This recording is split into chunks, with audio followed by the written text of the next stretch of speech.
Imagine taking like a decades-old emergency room treatment. The exact protocol doctors use when a patient comes in with a severe Tylenol overdose. Right.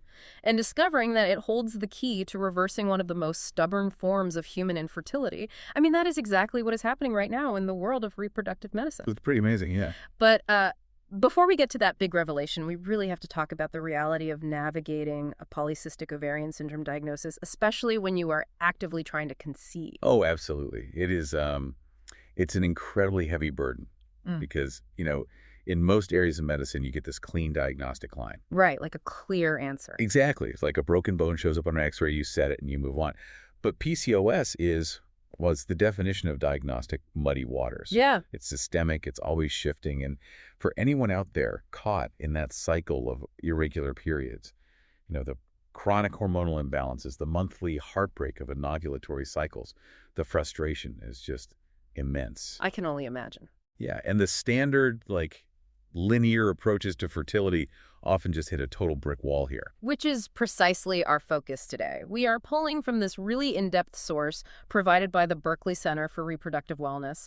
And our mission for this deep dive is to look at how a naturally derived supplement, one that you have probably honestly never associated with fertility, is fundamentally changing the way specialists approach that diagnostic mud. Yeah. It's a game changer. Okay, let's unpack this because we really need to transition from the sheer overwhelm of PCOS and fertility to a highly specific, fascinating intervention, which is N-Acetyl Cysteine, or NAC. Right, NAC. And we're going to dive deep into the actual biochemistry today. I mean, we really want you to walk away with a real aha moment about your own biology. Yeah, no textbook lectures here. Exactly. We aren't just going to list off symptoms. We're going to look at the elegant mechanics of how an old medicine is solving a modern systemic crisis. And we'll do it without drowning you in impenetrable medical jargon. Love that. But to understand why NAC is such a vital breakthrough, we first have to completely reframe the problem. If you are dealing with PCOS, you really have to stop thinking of it as just an ovary issue. I feel like the name itself is almost a disservice because it hyper-focuses your attention on the reproductive organs. It really is. It's a massive misnomer. I mean, the cysts, the irregular ovulation, those are just downstream symptoms. Right. PCOS is fundamentally a full-body hormonal and metabolic syndrome. So if you only treat the ovaries, you're basically just treating the final link in a very long dysfunctional chain. So let's trace that chain back to the source, right? Starting with insulin resistance, because we know that in a huge percentage of PCOS cases, the body's cells, they stop responding efficiently to insulin. Yeah, exactly. The pancreas just pumps out more and more to try and force the blood sugar into the cells, and that results in hyperinsulinemia. But how does high insulin actually cause the ovaries to fail at releasing an egg? Well, it comes down to cellular crosstalk. Yeah. So the ovaries have these specific cells called the Wacus cells, and these cells are exquisitely sensitive to insulin. Okay. So when your bloodstream is flooded with excess insulin, those Wacus cells receive this massive, inappropriate chemical signal commanding them to just ramp up androgen production. Oh, wow. So the insulin is essentially acting as a false trigger. Exactly. Just forcing the ovaries to flood the local environment with testosterone and other androgens, which I'm guessing is what stalls the development of the follicle. Precisely. The hormonal feedback loop that normally triggers a mature egg to release is completely hijacked by that localized testosterone surge. Yeah. But that is only half the battle. The research from the Berkeley Center really emphasizes another destructive element running parallel to all this hormonal chaos, Which is chronic low-grade inflammation and profound oxidative stress. Okay, I want to linger on this concept of oxidative stress for a second because it gets thrown around in wellness circles all the time. Oh, totally. But in the context of PCOS, it is a very specific, aggressive biological mechanism, isn't it? It is, yeah. Oxidative stress basically occurs when you have too many reactive oxygen species or free radicals bouncing around your system, and you just don't have enough antioxidants to neutralize them. Okay, so what exactly is a free radical doing? Think of a free radical as this unstable, highly reactive molecule that is missing an electron. So to stabilize itself, it will violently steal an electron from the nearest healthy cell. Oh, man. So it's basically biological rust. It just degrades whatever it touches. Yes, perfect analogy. And in a PCOS environment, the follicular fluid, so the actual liquid encasing and nurturing the developing oocyte, is highly oxidative. Wow. So those free radicals are just constantly bombarding the delicate DNA and the mitochondrial structure of the developing egg. Okay, so if we step back and look at the whole picture, I'm thinking of the PCOS internal environment less like a localized injury and more like a miscalibrated engine. I like that. Right, like the metabolic sensors, the insulin receptors are broken. Because they are misreading the fuel levels, they start dumping the wrong hormonal fluids into the engine block. Right. And at the same time, the engine is overheating, building up all this corrosive rust inside the very cylinders where the egg is supposed to mature. So if you just try to force that engine to turn over using standard ovulation-inducing drugs, you're still firing in a rusty, overheated, flooded engine block. That is a highly accurate way to visualize it. I mean, the ecosystem is fundamentally hostile to new life. Yeah. If you want a viable, high-quality egg to develop, mature, and eventually fertilize, you have to repair the underlying ecosystem first. You have to clean the engine. Which brings us back to our unlikely intervention.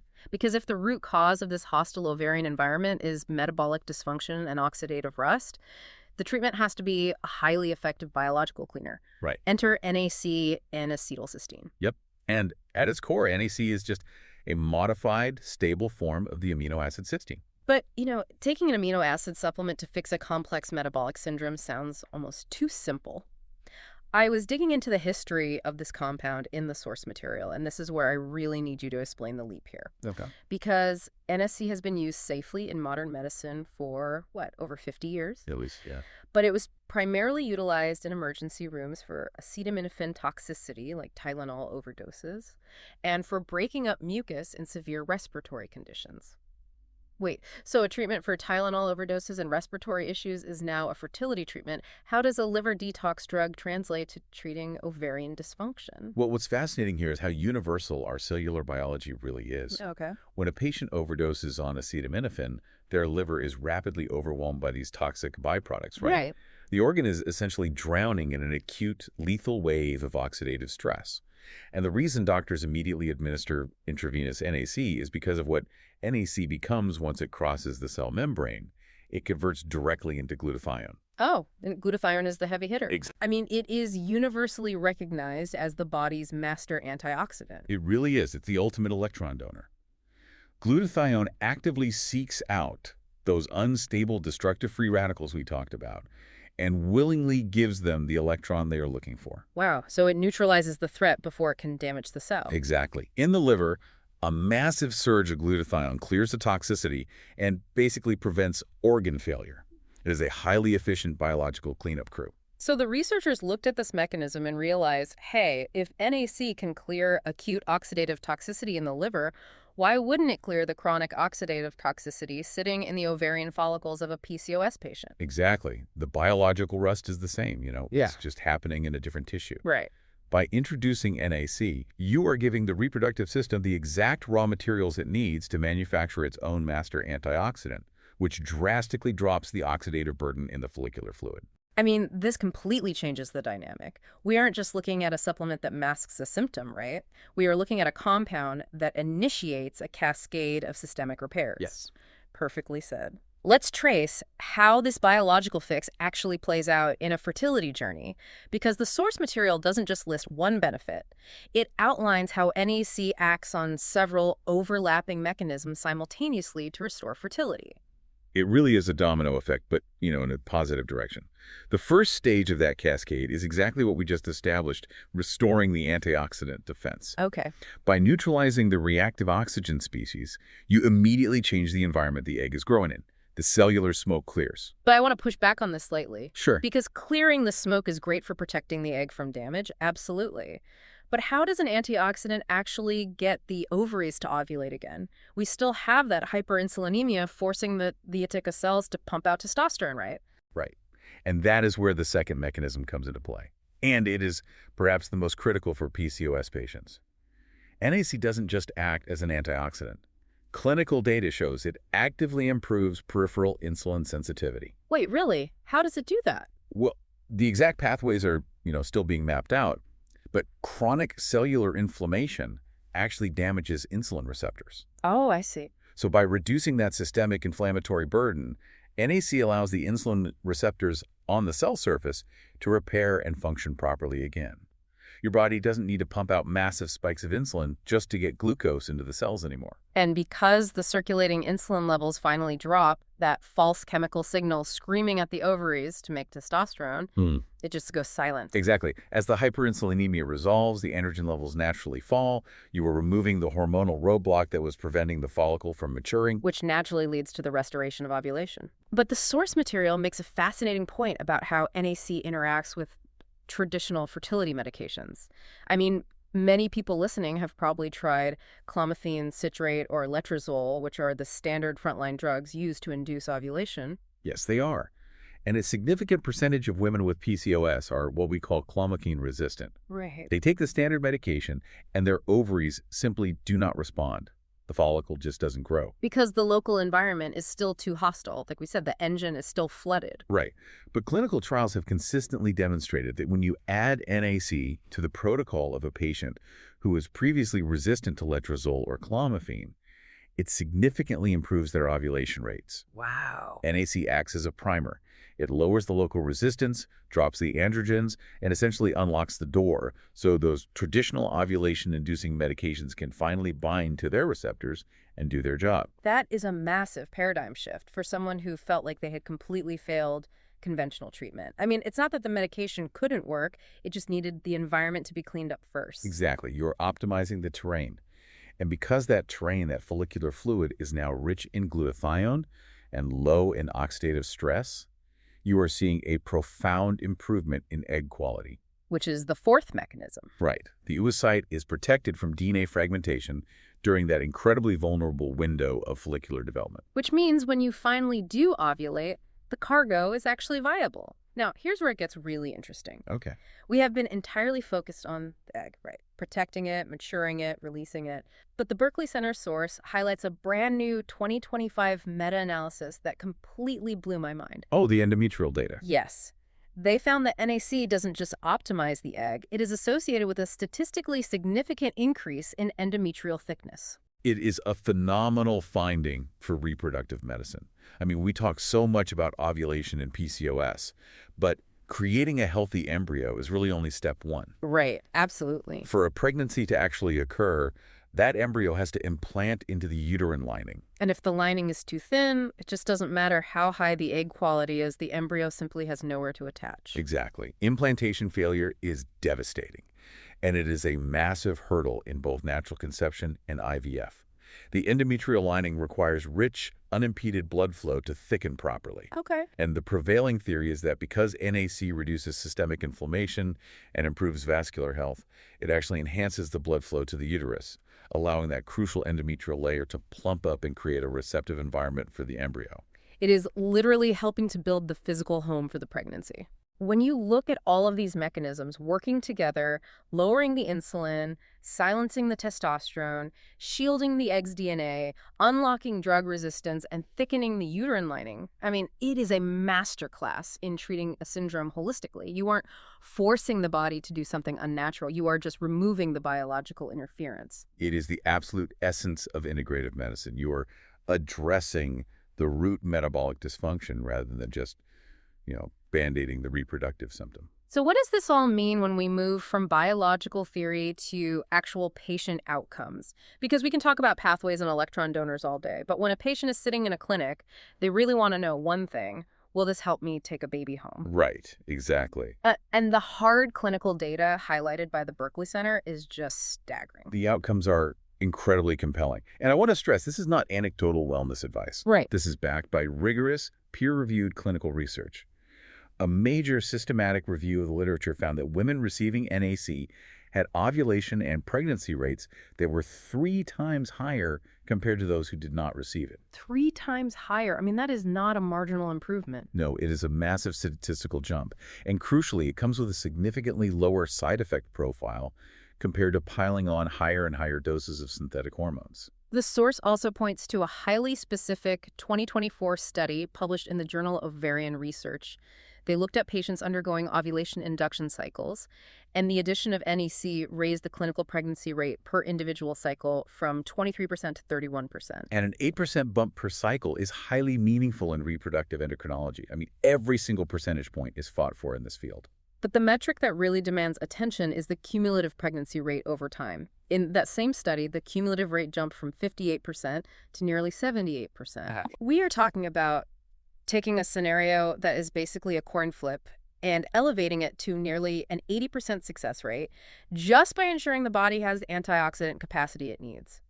Why is that cumulative jump so much more dramatic than the per cycle jump? Well, it's because of how cellular repair works. When you are altering the metabolic ecosystem, like repairing insulin receptors, clearing months or even years of accumulated oxidative rust, it takes time. Oh, that makes sense. The benefits of NAC compound with consecutive cycles. The environment gets progressively healthier, the eggs get progressively better protected, and the uterine lining gets progressively more receptive.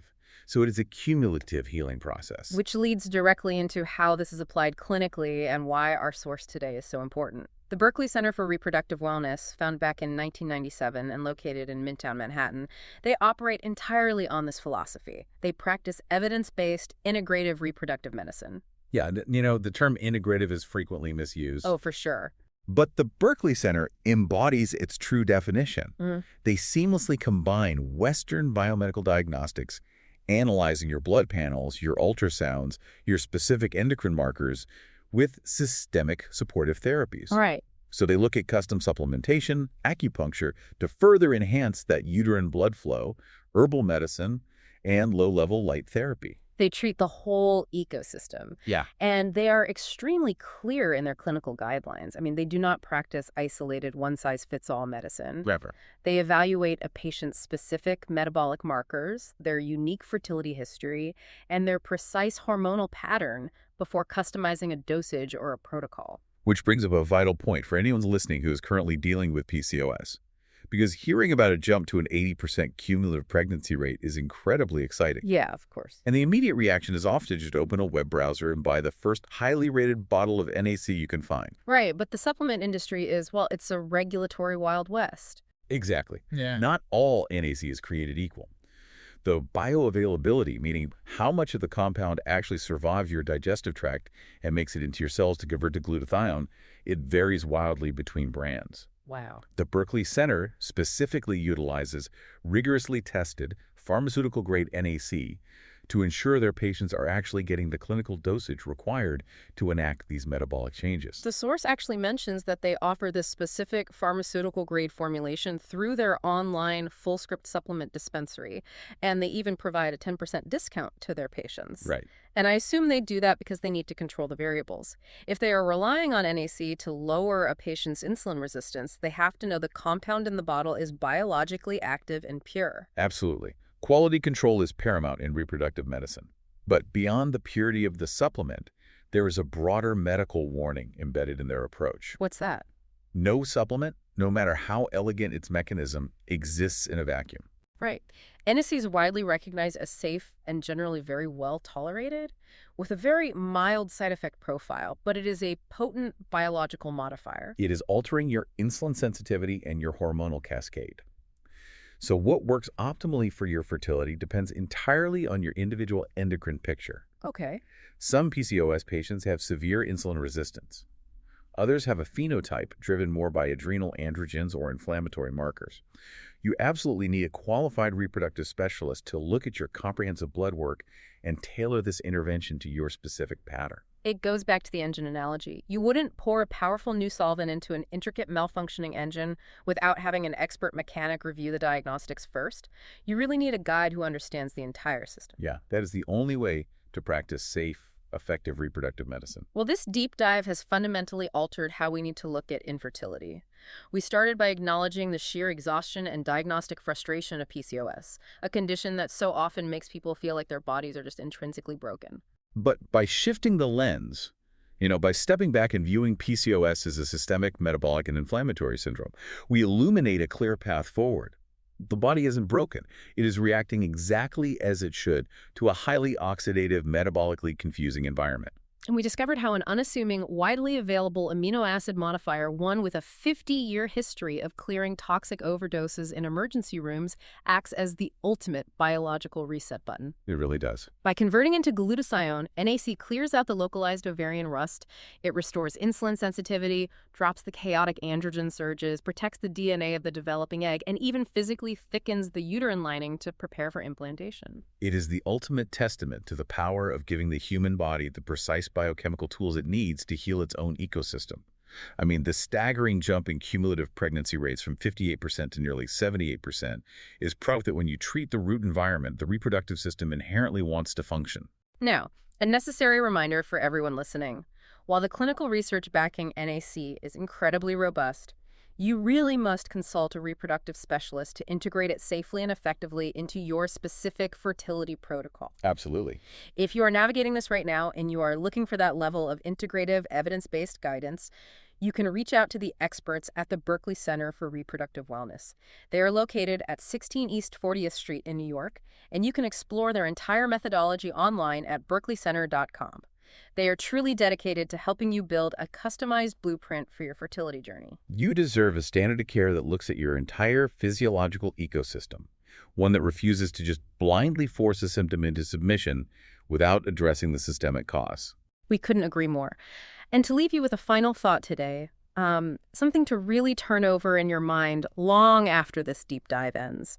We spent this entire conversation exploring how a decades-old intervention, originally utilized to clear severe toxicity from the liver, is now unlocking entirely new doors for human fertility simply by restoring the body's natural antioxidant balance. Yeah. It really forces you to look at the entire landscape of human health through a different lens. If clearing out the microscopic cellular rust of oxidative stress can quite literally create the environment for new human life to begin, what other massive systemic medical mysteries are we currently battling that might be solved by simply helping our biology clean house? It makes you wonder how many other incurable conditions are just waiting for the right ecosystem repair. It really does. Until next time, keep asking the hard questions and always look deeper.